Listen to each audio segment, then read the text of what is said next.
not only the blog you had for a very long time, Right. but you're actually not working for the brewery full time, but you have a full-time job. Right, so I have like a scientific background, so I started with chemistry first, so I did a bachelor's degrees there first, and noticed as I actually finished my bachelor that chemistry is interesting, but maybe not what I was expecting from chemistry back in the days, meaning that whatever was really interesting always had a bio in front, be it biochemistry, whatnot, technology for instance, and that's why I then pursued a career more at the uni to actually pursue studies in biology, and then I graduated in molecular biology, which is still my day job. So I'm still a scientist by heart, and I think I also applied a lot of these principles to the brewery, meaning obviously the microbiology, which is a huge part of our portfolio. But I also think that the sensory, how we actually approach sensory and how to figure out how things work, to actually try to understand things rather than just do it and, well, don't learn from mistakes. What is a Stange usually in a restaurant? It's probably a lager, right? That's style. Right. But now we're talking names. Right. I mean, obviously the big boys, either Carlsberg, which is then available via, let's say, Feldschlo, or Heineken, for instance. So, let's say the big boys as well. Yeah, but I mean, Swiss beer drinkers don't drink Heineken or Carlsberg as much as they drink Feldschlo. Well, I believe so as well. So, if we want to convince the majority of Swiss beer brewers Swiss beer drinkers to be more open, to be sensorically challenged, we can't set the threshold too high for that. Well, so if people are drinking lager, why are they drinking lager? Why are they liking the Stange Feldschlösschen more than any other beer that is being drunk in Switzerland? Well, I think that's a philosophical question as well, but I think there's also part of the story where I would say at some point we also have to leave it as it is. Like, I am not in a position where I would say, well, I want to actually convince everybody that they should drink something else, right? I don't think I'm not in a position to actually do this, because if there is somebody that actually only drinks lagers, which is, again, I have nothing against this as well, because that's a valid point to do, or why not? But again, I'm not in a position to say, well, you're a bad boy or a bad girl because you drink lager or because you drink Feldschlossen. Because I also believe that the most crucial part to actually have, so basically my customer or my, let's say, client that I'm interested in is somebody that is somewhat, not somewhat, who is interested to actually try something new, to actually try to go out of their comfort zones. If they like it, that's fine. If they don't, that's also fine. But at least you need someone that is open-minded as well.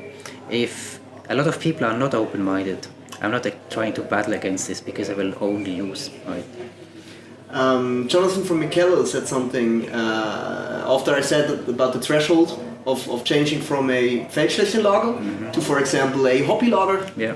Or something else very drinkable, like a Kölsch, for example. There are several beer styles that are close to the classic lager. Right.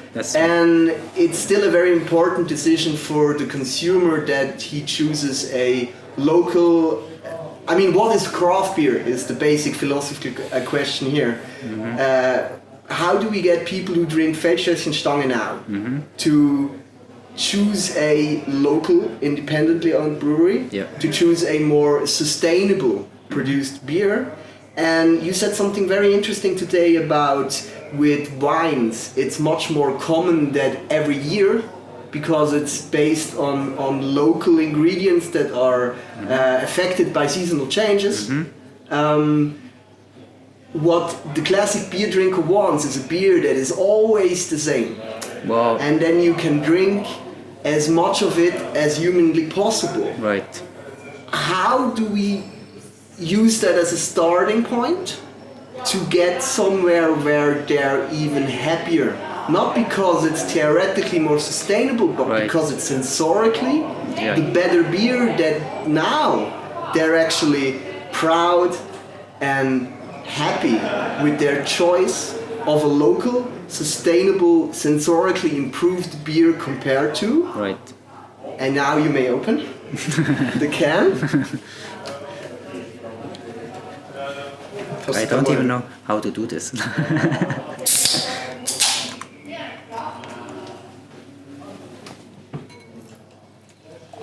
I think I never drunk a Feldschlo out of this glass before. You wanna have some as well? Cheers. Cheers.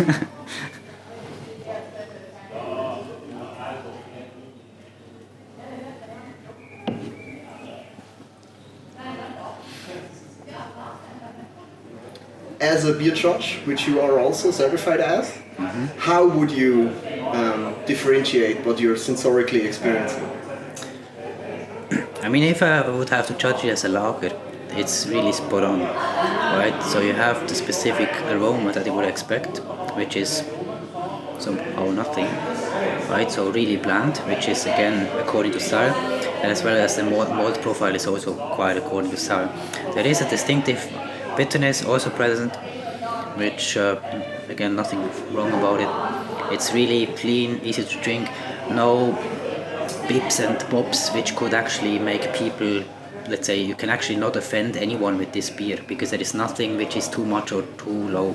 Right? So that's why you would search for the reason that it's so popular.